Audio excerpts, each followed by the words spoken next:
A very good morning to you, class. As we all know that last week we started the topic figure of speech, and also we have done some figure of speech like alliteration, hyperbole, metaphor, oxymoron, personification, and simile. This week also we are going to continue the figure of speech. Now, the first figure of speech which we are going to do today is anaphora. Now, what is anaphora? Anaphora is a figure of speech in which repetition of the same word or phrase at the beginning of successive clause or verses. It means that in a same sentence, the same word or a phrase, it is repeated in the successive clause. By the help of the example, it will be better understandable to you. Now, example is every day, every night, in every way, I am getting better and better. Here, in this sentence, you can make out that every, and every. This word, it is repeated in the successive clause. It is repeated. So, you can make out that it is anaphora. Now, the second is assonance. Identity or similarity in sound between internal vowels in neighboring words.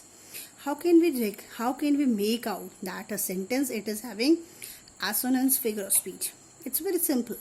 You can see the similarity of the vowels in the neighboring words. Example: men, sell, the, wedding, bills. In this whole sentence, you can see the vowel E, it is repeated in the next in the next words. Now, irony. Now, students, you know that whenever we read English poetries or English texts, in so many poetries or texts, we see that irony figure of speech over there. Irony means that it is having the opposite of their literal meaning.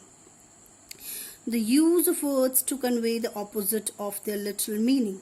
Also, a statement or a situation where the meaning is contradicted by the appearance means whatever the meaning is, it is totally contradicted by the appearance or the presentation of the idea. Example: I can resist anything but temptation. You can see it is totally contradictory. I can resist anything. It is saying I can resist anything. Later on it's saying but temptation, means totally contradictory. Now next is paradox. Paradox, it's very simple. You can make out that it is very contradictory whatever it appears. A statement that appears to contradict itself. Example: save money by spending it. Now you can see that save money by spending it is totally contradictory. So it's very simple.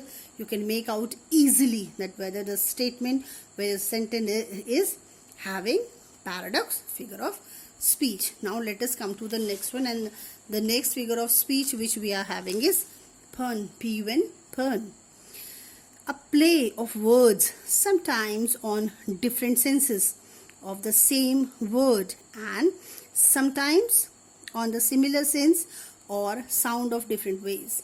Means in pun, a sentence is used but sometimes on different senses.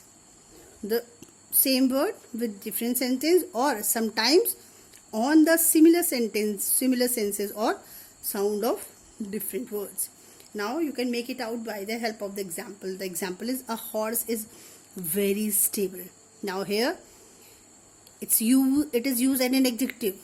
Stable means firm, and also you know that stable is a place, it's a house of a horse, means, but here in this sentence we have used it as an adjective. It means firm. A horse is very firm. Now the next is understatement. A figure of speech in which a writer or speaker deliberately makes a situation seems less important or serious. Means understatement. Understatements means here the writer or the speaker, he is deliberating he is deliberately making a situation either less important or serious than actually it is. By the help of the example, it will be clear to us. It's a bit warm. Now, maybe it's very warm, but the speaker is deliberately, it's a bit warm, means either he is making it less important or more serious. Understood? Now let us come to the next one. The next is onomatopoeia. Onomatopoeia is a figure of speech in which words evoke the actual sound of thing they refer to. It's very simple to recognize. The buzzing bee flew away.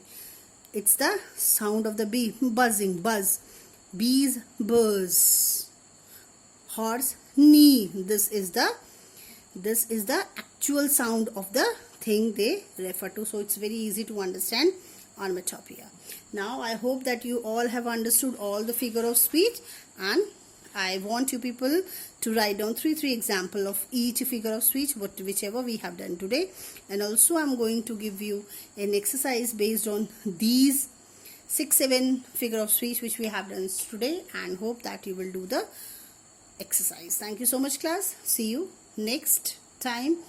By the time, enjoy and have a happy weekend. Thank you so much.